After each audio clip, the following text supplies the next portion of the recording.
Yeah, let's dig right into it. Stefan, what's the first thing we want to talk about today? Yeah, so first I want to talk a bit about new ground. So as we already posted on our website, we introduced the parallax occlusion mapping. And this also affects the ground textures of the terrain itself, not only on the field.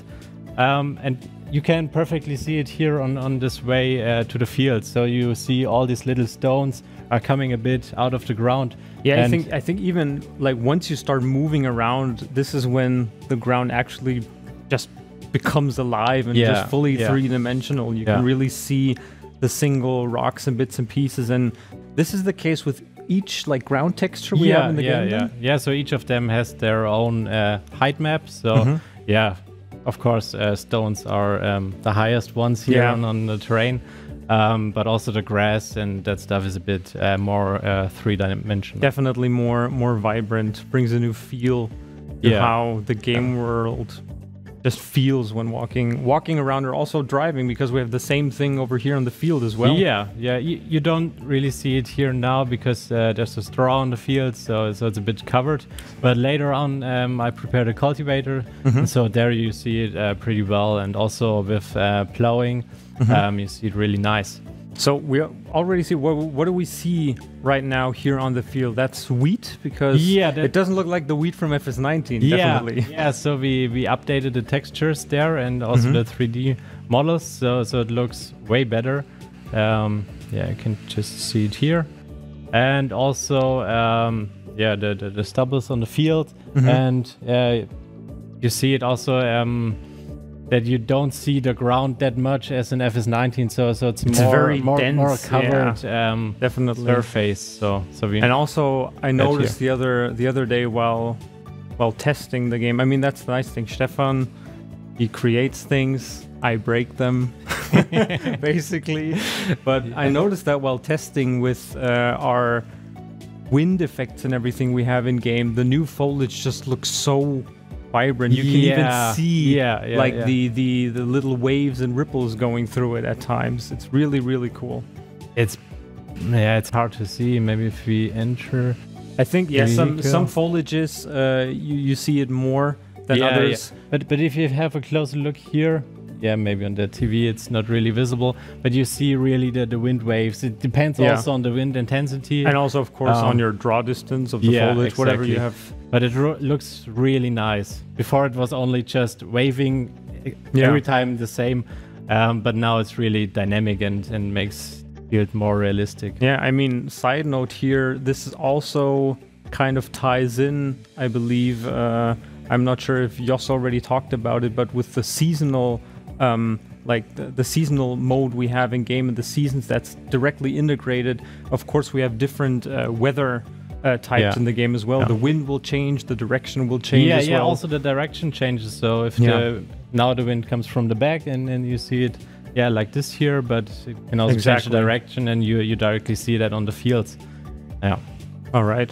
So we got here our New Holland combine harvester, the CH 7.70. We already showed that on some screenshots. So, like a smaller combine from New Holland. A good starting combine. Yeah, exactly. And now we can just start to harvest. I already did some bits. You did a little bit of pre-work. Yeah, that doesn't take too long here. So that's new. That's new. Some of you might already notice it, but we improved the effects here at the back. So the straw that's coming out of the combine, so it looks more 3D now. Before it was only a 2D mesh and the texture scrolling over it, but now it's really 3D particles that's coming out of the combine. You can almost smell all of the dust in the air with these particles. Yeah, and also the dust at the back. Straw is looking amazing. Yeah, and you also have kind of the also similar improved effects at the front. If you have a close look here, the take-in effects basically. Yeah, we improved them a lot, so you now really see how each crop is coming into the header. And then feed it into the combine harvester. Nice. And there we got also different effects for different header types. So like this is just a normal cutter, but you also have draper headers, the ones with the belts, and you really see that the crops fall onto the belt. They move and differently then move into the center. So it's individual for all headers. Nice. Yeah. So there's something very specific, though, I know you worked on regarding like headers specifically in the whole harvesting process. Something that hasn't been part of FS19 so far. Maybe we want to reveal a little bit about that. If you have a close look here, you barely see it. So the header is not completely straight. It's here a bit down, just a few centimeters. But now we introduced the automatic header tilt and height control. So the header is automatically detecting the height of the ground and is adjusting to it, and also tilting the header so it perfectly matches the ground. Okay. So it doesn't. It does not only have a visual effect. On this field, we barely see it, but some you. I think see once it a you bit get more. started harvesting on the Alpine map, for example. Yeah.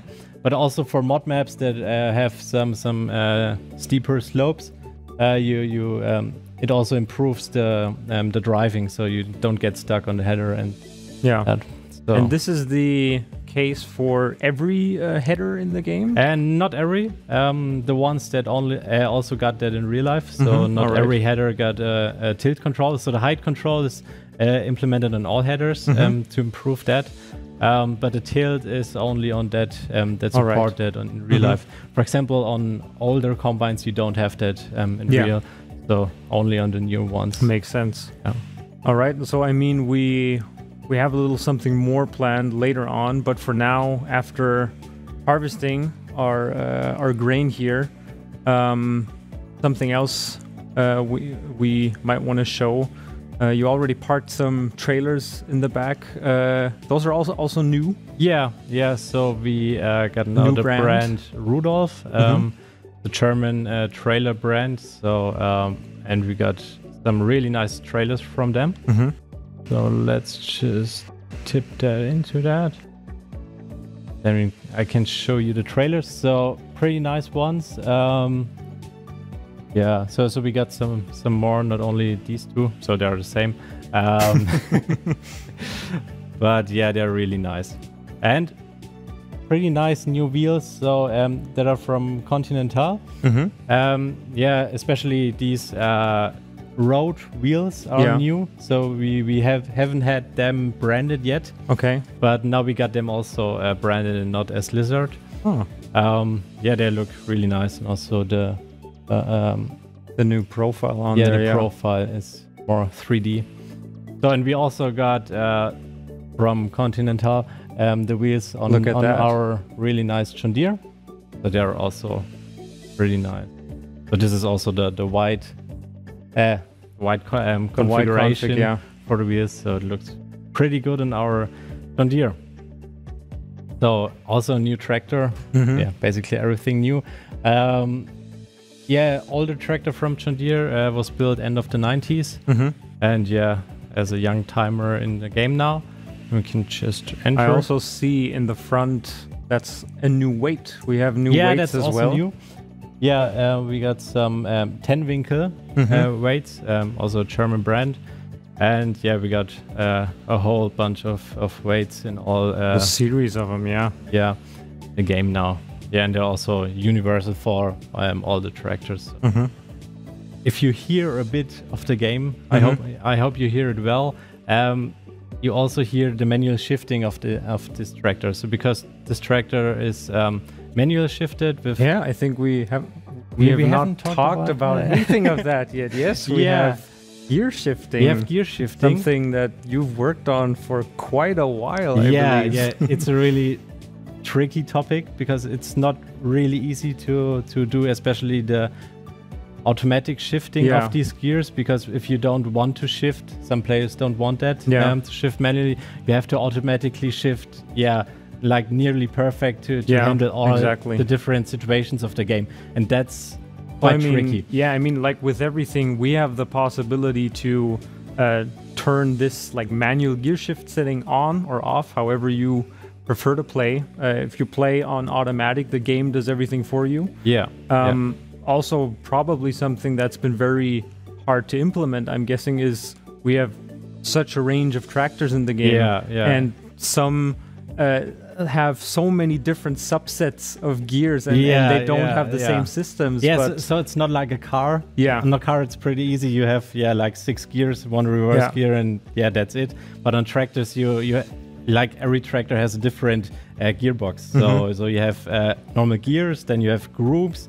Sometimes you have also subgroups that change it a bit.